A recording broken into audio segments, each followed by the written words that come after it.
Hello et bienvenue dans le book haul du mois de février.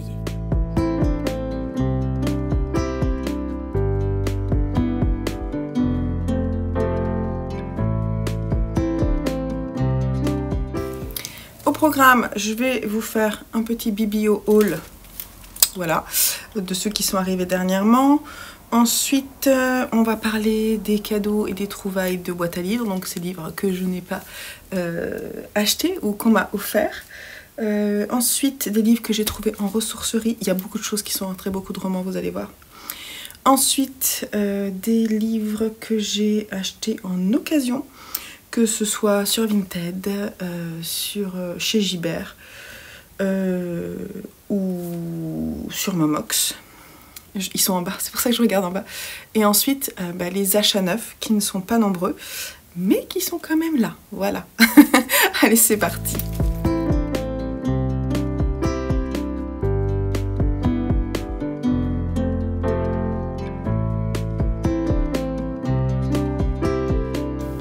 On commence avec le biblio haul. Je suis désolée, je suis un peu pâle, mais je ne peux pas trop me maquiller en ce moment parce que j'ai la peau qui est extrêmement fragile, donc j'essaie de faire en sorte que ça se remette. Voilà, j'ai mis des boucles d'oreilles pour essayer d'égayer un peu la chose, mais bon, on fait ce qu'on peut là en ce moment. Alors, petit biblio haul, qui n'est pas si petit que ça. Ouais, c'est pas... Alors déjà, il y a 3 BD. Il y a Quelqu'un à qui parler de Grégory Panaccione, d'après le roman de Cyril Massarotto, édité chez Le Lombard, parce que ça fait longtemps qu'elle me fait de l'œil. Je sais qu'elle est à la bibliothèque et je suis trop contente. C'est une histoire de famille, voilà, je ne sais pas, je n'en sais pas plus et je n'en saurai pas plus. Je ne connais pas ce dessin en plus, qui m'a l'air vraiment particulier. J'ai hâte de voir. Ça, je connais bien et j'ai la chance d'avoir la suite à la bibliothèque, donc je vais lire la suite et la fin de Miss Patouche d'Hubert et Kirascoe.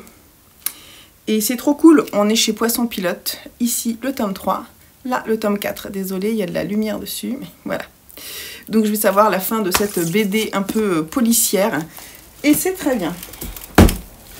Après, il y a des romans, mais pas que des romans. Alors, il y a aussi une pièce de théâtre, parce que j'ai peu de pièces de théâtre à lire. Enfin, si, j'en ai, mais je sais pas. J'avais envie d'aller traîner dans le rayon pièces de théâtre de la bibliothèque, et j'ai trouvé Mort d'un commis voyageur d'Arthur Miller, que je connais en film, et que j'adore. Et je ne savais pas que c'était une pièce de théâtre au départ. Je l'ai peut-être su, mais je l'ai oublié. On est chez Pavillon Poche. Une collection Robert Laffont, cette couverture est splendide et ça va être très bien. Ensuite, celui-ci je l'avais repéré et j'étais bien contente qu'il l'ait en fait à la bibliothèque. Je sais pas, est-ce que c'était une sortie que j'avais repérée? Ouais, qui est sortie l'année dernière aux éditions Fugue. Je ne connais pas l'autrice qui est... Je ne sais pas de quelle origine elle est, si elle est française. Je ne sais pas. En tout cas, Fugue, c'est une maison d'édition indépendante qui a été créée en 2022, ça je peux vous le dire. Et elle, je n'en sais pas plus sur elle, voilà. L'idée, c'est que nous ne sommes pas des poupées et que la voix de l'éclatante Émilienne mène le cœur de ces héroïnes du quotidien et les rassemble autour de cette même conviction. Et le sujet peut vraiment être intéressant. Celui-ci, je l'ai vu passer plusieurs fois sur des chaînes Booktube et j'avais très envie de le découvrir. Saint et œuf de Mieko Kawakami, qui est un roman japonais édité chez Actes Sud. Je pensais pas qu'il était si court. Voilà. Donc, elle a 40 ans, Makiko, et elle a une obsession, c'est de se refaire les seins. Conflit mère-fille, vertige de la puberté, les choses prennent un tour très compliqué quand l'adolescente se mure dans le silence. Oui, parce qu'en fait, c'est la mère de 40 ans qui rentre en conflit contre sa fille parce qu'elle veut se refaire ses seins. Bref, voilà. Et le dernier, je vous en ai parlé parce que je cherche un roman avec le mot meurtre dedans. Et donc, j'ai pris celui-ci qui était au rayon jeunesse. Mais sur Livre Addict, il n'est pas dit jeunesse. Bon, après, vu la taille des caractères, on se dit que oui. C'est un thriller. Et un parfum de meurtre, je ne sais pas. Bref, j'en sais pas plus. On est chez Rajo, collection Heure Noire. Voilà. Sarah Kay. à partir de 12 ans. Voilà. Donc c'est bien jeunesse. Ça, je suis pas sûre que ça passe. Voilà. On va passer aux boîtes à livres et aux cadeaux.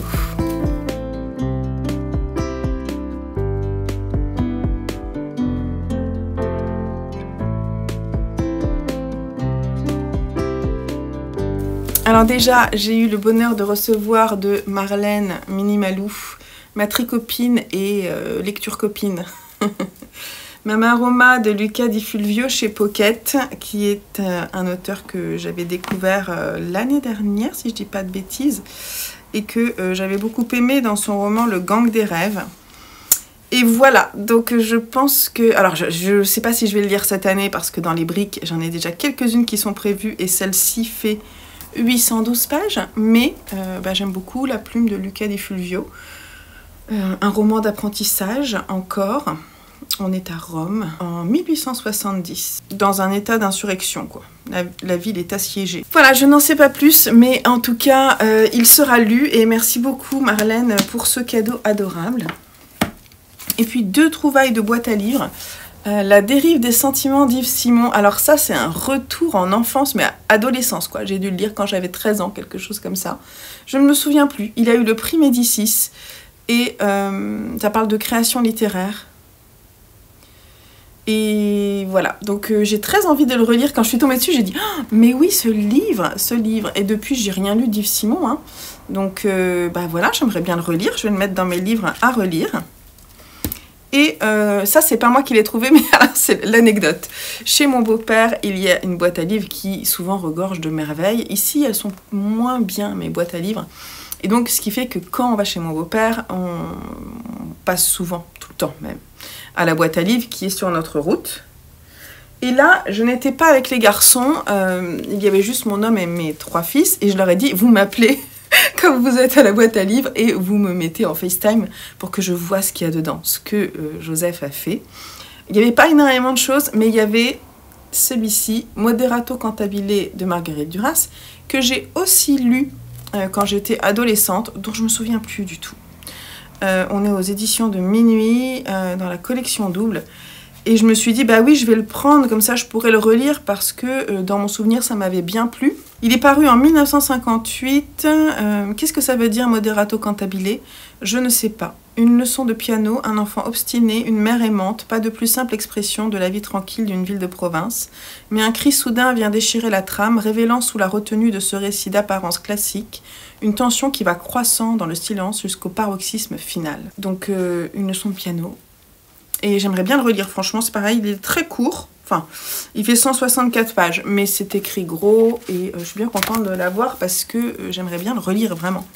Voilà.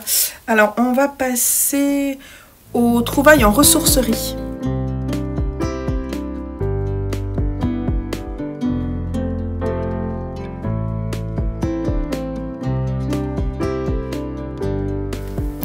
J'ai un chat qui arrive. Alors, les trouvailles en ressourcerie, ce mois-ci, encore... alors, des pavasses, ça c'est clair. Mais je ne pouvais pas passer à côté.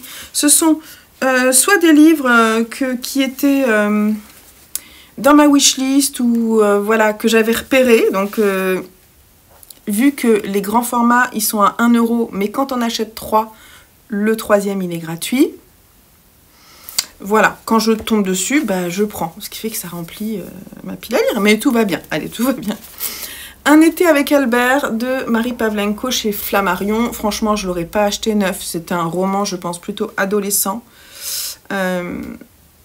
Et derrière, il y a écrit « Je l'aime, ma mamie, je l'adore même, mais faut avouer, dans le classement international des vacances de Folie Furieuse, elle se situe assez loin derrière le camping entre potes et les amours de vacances au bord de l'océan. » Je ne connais pas la plume de Marie Pavlenko. Elle a écrit « Je suis ton soleil, ainsi petit oiseau, et le désert disparaîtra ». Vu du coup, là, je pense que ça sera très bien de le lire cet été, assez rapidement en plus, comme ça je pourrais découvrir sa plume, ce sera parfait. Il y avait une petite vague estivale, puisque j'ai aussi trouvé L'été où je suis devenue jolie de Jenny Anne chez Albin Michel. Ça, c'est pareil. Bonjour, Pim. Ça, c'est pareil. Franchement, je ne l'aurais pas acheté, hein, c'est sûr. Je me dis que cet été, ça peut être un bon bouquin de plage, ou enfin de vacances, parce que je lis rarement à la plage, j'aime pas trop, ça abîme les livres. Ou du moins, j'emmène pas des grands formats. Voilà, donc je vais tester et puis ça passera ou non. Là, j'étais contente aussi parce que j'ai trouvé celui-ci, Le Silence de Denis Lehane, chez Gallmeister. Donc il est sorti de l'année dernière, si je dis pas de bêtises. Et il était à 1 € à la ressourcerie. Voilà. Donc moi, j'ai jamais lu Denis Lehane, je crois pas. Ou alors j'ai écouté un de ses livres, je ne sais plus. Je crois pas l'avoir lu. Et Louis en a lu. J'essaie de trouver une bibliographie, mais non. On est aussi en été, en 1974, aux États-Unis. Mary Pat est une mère célibataire qui vit à la dure dans le quartier irlandais de South Boston avec sa fille de 17 ans, Julie, Jules pour tous. Toutes deux s'opposent à la politique de déségrégation de la ville qui veut forcer les lycéens blancs et noirs à aller en classe ensemble. Un soir, après une sortie avec ses amis, Jules ne rentre pas à la maison. Le lendemain, un jeune noir est retrouvé mort sur les rails du métro, une coïncidence sur laquelle personne ne s'attarde. Mary Pat cherche désespérément sa fille, mais tous restent muets. Face à ce mur de silence, elle décide de prendre les choses en main, etc. Et franchement, le sujet, il a l'air trop bien. Donc ça, c'est un livre que j'ai vraiment envie de découvrir. Et puis là, pépite, une intégrale. L'intégrale de L'Échiquier du Mal, chez Lune d'encre, dans la collection Lune d'encre de chez De Noël. Regardez-moi ça. Franchement, il est en super bon état. De Dan Simmons, je pense que c'est un bon roman. Je suis contente de l'avoir en intégrale. Il fait presque 1000 pages. Mais j'avoue que là, je me dis que ça peut être vachement bien. Je le lirai, c'est clair. Enfin, je ne l'ai pas pris pour pas le lire, de toute façon. Hein, ça, je fais pas ça. Mais je me suis dit, franchement, c'est l'occasion. Ils ont le talent, ils ont la capacité de pénétrer mentalement dans notre esprit pour nous transformer en marionnettes au service de leur perversion et de leur appétit de pouvoir. Ils tirent les ficelles de l'histoire. Sans eux, le nazisme n'aurait peut-être pas été cette monstruosité dont nous avons du mal à nous remettre. Lee Harvey Oswald n'aurait peut-être pas été abattu par Jack Ruby, John Lennon n'aurait pas été assassiné devant chez lui, les fanatismes de tous ordres ne se réveilleraient pas de façon aussi systématique, et nombre de flambées de violence, tueries, accidents inexpliqués n'auraient peut-être pas ensanglanté notre époque. Car ils se livrent aussi entre eux, par pions interposés, à une guerre sans merci. À qui appartiendra l'omnipotence? Sans doute à celui qui aura le plus soif de pouvoir. Ça reste un peu nébuleux, ce résumé. Je ne sais pas si vous l'avez lu. Si vous l'avez lu, n'hésitez pas à m'en dire plus. Voilà. Puis un petit dernier, un classique, que je n'ai pas lu. Le mur de Jean-Paul Sartre. Voilà, chez Folio. C'est marrant, la police d'écriture. Elle est un peu particulière. Je pense que ce sont des nouvelles. Ouais. Voici 5 petites déroutes tragiques ou comiques. Toutes ces fuites sont arrêtées par un mur. Dans le même volume, on a le mur, la chambre, Hérostrate, intimité, l'enfance d'un chef. Donc ce sont des petites nouvelles. Et voilà. J'en ai un vague souvenir. J'ai dû en lire des passages quand je faisais mes études de lettres. Mais c'est très vague. Petits achats chez Gibert. Occasion. Deux choses en occasion. Déjà, c'est Simon qui le voulait, donc voilà. On l'a pris. C'est le tome 5, si je dis pas de bêtises, ouais, de Black Sad, qui s'appelle Amarillo, de Diaz Canales et Guarnido chez Dargaud. Voilà, on va continuer. Il était un peu en promo.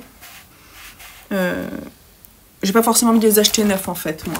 Voilà, ce que je vous dis, c'est qu'à chaque fois, je trouve le personnage sympa, mais les enquêtes moins intéressantes.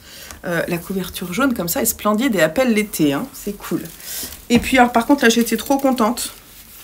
J'ai trouvé L'aveuglement de José Saramago vraiment à un prix plutôt chouette. Donc il a reçu le prix Nobel de littérature et j'ai terriblement envie de le lire celui-là. Je pense qu'il y a des chances qu'il soit lu assez rapidement. C'est un écrivain portugais que j'avais découvert justement dans notre tour du monde en lecture et j'avais mis dans ma wishlist de lecture mais je ne l'ai pas lu. Et donc l'idée c'est que un jour, une personne se réveille Ouais, un homme, et c'est le début en fait d'une épidémie. Il va se rendre compte que tout le monde est en train d'être atteint par la même épidémie, tout le monde devient aveugle, sauf une femme. Et on va savoir pourquoi est-ce que elle n'a pas été atteinte, frappée par la blancheur lumineuse. Et est-ce qu'elle va réussir à les guider hors de ces ténèbres désertées par l'humanité? Le sujet est large et ça me donne envie d'en savoir plus. On va passer aux achats Vinted. Alors, chez Vinted, j'ai eu tout ça parce que, alors sur Vinted, les achats que je fais se font seulement avec le budget de vente Vinted. Donc c'est un peu en dehors de mon tire-livre, je vous avais dit. Voilà. Et comme là, j'avais vendu pas mal de choses, je me suis dit, allez, vas-y, fais-toi plaisir, regarde s'il y a des personnes qui ont des livres qui t'intéressent. Alors pour être honnête, j'en ai acheté d'autres qui sont allés dans mon calendrier de l'Avent que je cherchais depuis un moment et que j'ai trouvé. Et en parallèle, j'ai aussi reçu cela.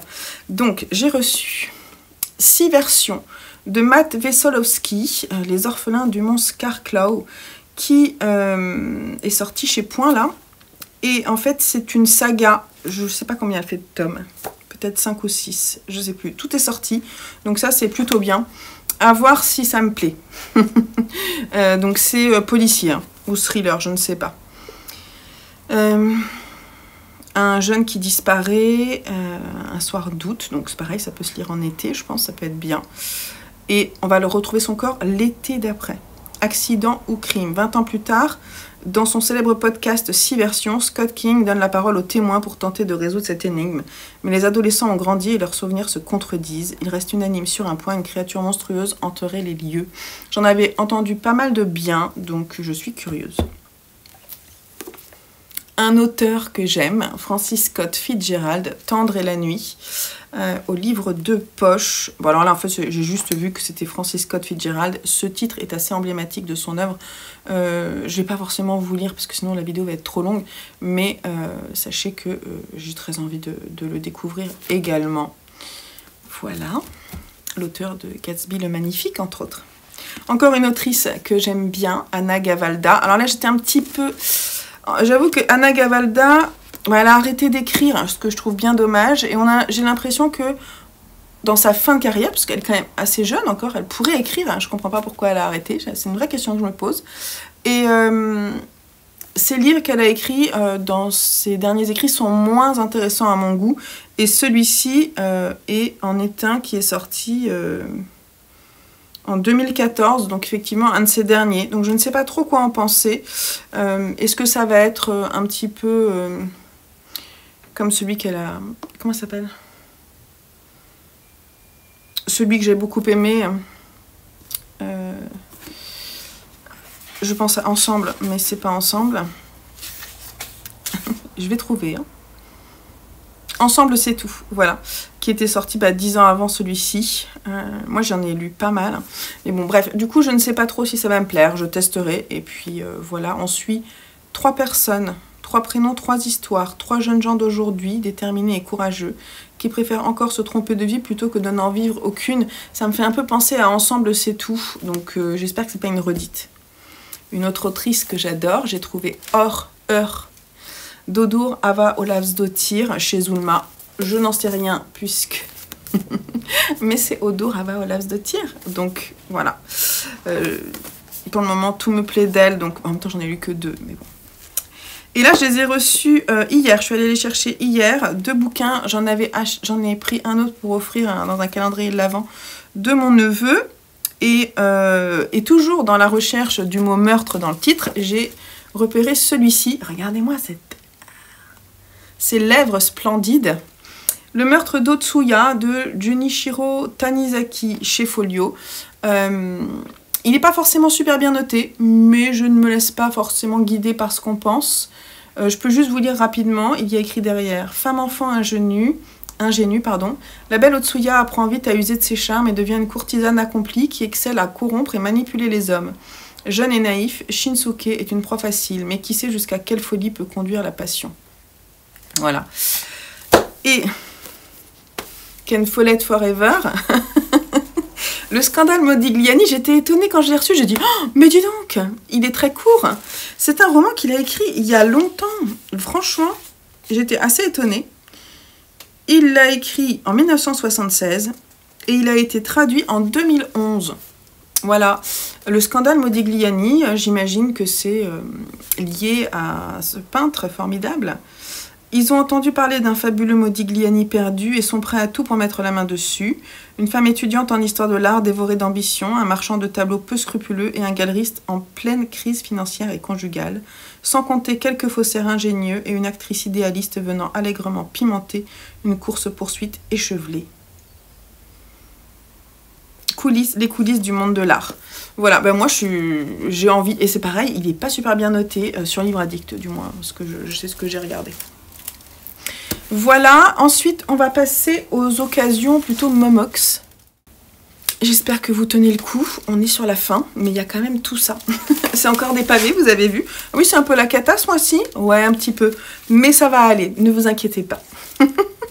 Alors, j'ai acheté celui-ci. J'ai été totalement influencée par La nuit sera mot. Non, je vous mets le nom. C'est un homme que je suis d'abord sur Instagram depuis un moment, je dirais 1 an ou 2.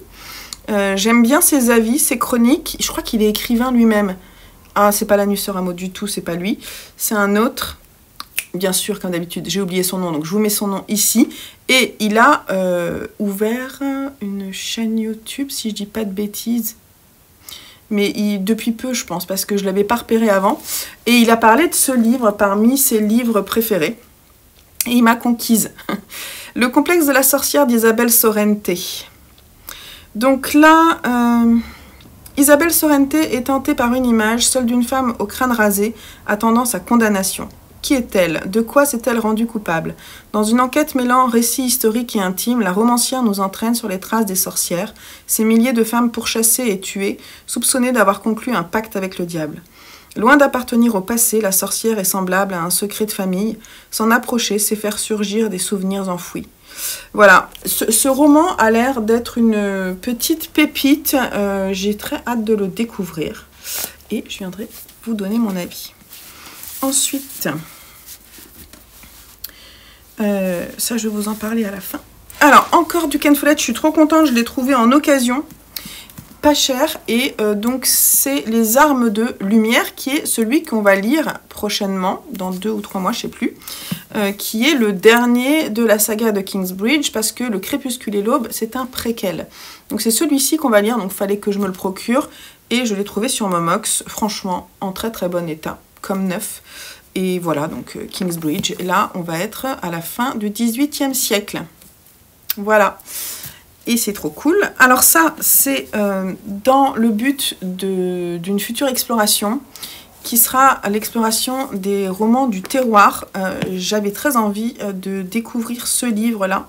Alors, là, ce que j'ai, c'est une intégrale qui rassemble, si je dis pas de bêtises, 4 romans. Ouais. Dont... Alors c'est Henri Troya, l'auteur de View, que tout le monde a lu de ma génération au moment du collège. Moi je l'ai relu dernièrement, en fait je ne l'ai pas relu, je l'ai lu dernièrement, la saga en intégralité, et j'ai bien aimé sa plume. Donc ici, dans cette collection éditée chez Omnibus, il y a 5 romans. Il y a Les Semailles et les Moissons, que j'ai très envie de découvrir, Amélie, La Grive, Tendre et violente Elisabeth et La Rencontre. Et donc ça va être trop cool, je pense lire Les Semailles et les Moissons dans le cadre de notre exploration, voire peut-être un autre, on va voir. Et j'étais bien contente parce que je ne l'ai vraiment pas eu pour cher. Encore une suite de saga en occasion Momox, Les Testaments de Margaret Atwood, puisque j'ai lu dernièrement La Servante écarlate. Toujours chez Pavillon Poche, la collection Robert Laffont. Et puis voilà, donc j'étais un peu déçue parce qu'il était un petit peu sale, mais en fait ça va, je l'ai gommé, et finalement ça va. Celui-ci va être lu rapidement parce que je ne veux pas laisser mes sagas en attente, j'ai envie de rester dans l'univers. Et puis 2 livres qui vont être lus aussi très vite, il y a 7 BD d'un auteur que j'aime beaucoup, qui est Minetaro Mochizuki. Et c'est La Dame de la Chambre Close, qui est de l'horreur. Donc je pourrais même le mettre ce mois-ci, puisque le mot qui a été tiré au sort, c'est horreur. Alors je sais pas si c'est de l'horreur ou de l'angoisse. Bref, je peux pas lire parce qu'il y a l'étiquette Momox qui est dessus. Taro Mochizuki, c'est l'auteur de Dragon Head que j'ai beaucoup aimé et si vous ne le connaissez pas, lisez Dragon Head, c'est vachement bien. Et puis, acheté dans le cadre de l'exploration de la poésie, j'ai trouvé cette BD qui rassemble Cécile Coulon, que j'adore, et Benjamin Chaud, que je ne connais pas, Les Romantiques chez Robert Laffont, À la recherche du temps perdu au bonheur des dames en passant par les hauts de Hurlevent. Non, d'À la recherche du temps perdu au bonheur des dames en passant par les hauts de Hurlevent. Cécile Coulon et Benjamin Chaud revisitent les classiques de la littérature. 61 poèmes et dessins fougueux, tendres, drôles et érotiques. Donc je vais pas forcément... Ah, les dessins, ils sont trop bien. Bref, je ne peux pas trop vous les montrer. Je peux vous montrer celui-ci, voilà, dans le genre. Mais j'ai trop hâte et je vais le lire ce mois-ci, je pense. Et on va terminer par les achats neufs.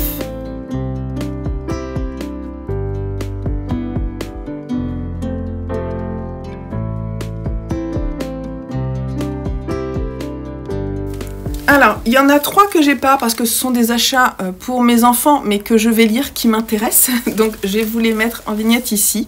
Alors, je suis pas sûre des numéros de série, mais bon, si je me trompe, je vous aurai la vignette, c'est pas bien grave. Il y a les carnets de l'apothicaire, tome 15, si je dis pas de bêtises. Donc ça, en fait, là, j'ai décidé de le lire pendant le printemps, parce que moi, je me suis arrêtée au tome 6, si je dis pas de bêtises, et on a tout, du coup, donc je vais pouvoir me remettre dedans, donc ça sera très bien. On a aussi pris l'Atelier des sorciers, le tome 13 ou 14, je sais plus, qui est sorti récemment, donc ça, c'est bien aussi, je vais pouvoir le découvrir. Simon m'a envoyé un message hier pour dire que Louis lui avait offert le tome 5 de l'édition colossale de SNK, l'attaque des titans. Donc ça c'est trop cool parce qu'on va pouvoir le lire. Et voilà, donc pour les 3 que j'ai pas. Sinon, voilà, c'est pour ça que je vous ai dit, tout à l'heure j'étais là chez Gibert, mais qu'est-ce que j'ai acheté d'autre chez Gibert? Je me suis fait plaisir avec un achat neuf, ce qui est rare quand je vais chez Gibert, mais celui-ci j'avais vraiment envie de le lire puisque j'ai déjà le tome 1, donc je me suis acheté le tome 2. Alors, c'est une BD qui coûte 27 €. Alors, c'est sûr qu'il faut être passionné de BD hein, pour avoir ce genre de livre. Moi, je sais que je vais les garder dans la bibliothèque, je les lirai et je les relirai. Donc, c'est l'adaptation de Autant en emporte le vent en BD par Pierre Allary. Et c'est édité chez Rue de Sèvres. Et c'est une BD, mais juste splendide, que j'avais adorée. Et qui m'avait inspiré d'ailleurs des coloris, voilà, des coloris parce qu'il y a un parti pris colorimétrique que je trouve particulièrement intéressant dans cette BD. Et voilà, donc je suis contente, je pense que je vais d'abord relire la première et enchaîner avec la seconde. Et le dernier achat neuf, c'est un livre dont je vous ai parlé, que je voulais m'acheter depuis un moment et que j'ai très hâte de découvrir. C'est pas un roman, c'est un essai qui va me permettre d'avoir... plus de billes sur le sujet. Donc c'est Israël-Palestine, anatomie d'un conflit de Thomas Negaroff et Vincent Lemire chez Les Arènes avec la collaboration de France Inter. Et là j'ai très envie de le découvrir et d'en apprendre plus parce que il me manque vraiment l'historique, tout ce qu'il y a, ce conflit israélo-palestinien a des racines depuis le 19e siècle. Donc j'ai très envie de tout savoir. C'est un peu sous forme, je vais vous montrer quand même rapidement, donc c'est quand même, ça va être assez léger, je fais confiance voilà, à Thomas Negaroff, que j'aime bien d'ailleurs, donc ça tombe bien. Vincent Lemire par contre, je ne connais pas. Bref, en tout cas, j'ai très envie de le lire, donc ça tombe bien, je me le suis offert, c'est pareil, c'est pas forcément donné, mais... la connaissance n'a pas de prix, messieurs, dames. Voilà, vous avez vu, j'achète pas énormément de livres neufs. Et je tiens à dire que ce mois-ci, mon tire-livre est nickel. Faut pas aller plus loin. Donc vous avez vu. Après, en termes de pales, je vous ferai un point, parce que je ne vous l'ai pas fait dans mon dernier bilan, mais je vous ferai un point dans mes bilans de mois sur mon nombre de départ de ma pile à lire. Et où j'en suis, est-ce que ça descend, est-ce que ça monte, etc. Pour voir si mon fonctionnement de cette année, qui n'est pas en nombre de livres, mais en prix des livres, est-ce que ça change quelque chose dans ma pile à lire? Voilà, je vous dirai ça dans le bilan qui sortira prochainement. Bon, je vais vous laisser là. et je dois ranger tout ça. Et on se retrouve un peu plus tard dans une autre vidéo. Celle-ci va sortir, je pense, après la pile à lire. Mais moi, je ne peux pas la tourner avant d'avoir rangé ça. Donc je l'ai tournée avant la pile à lire, mais elle sortira après. Bon, je vais vous laisser là. Je vous fais des gros bisous. On se retrouve prochainement sur une vidéo. Et en attendant, faites de belles lectures. Bye bye.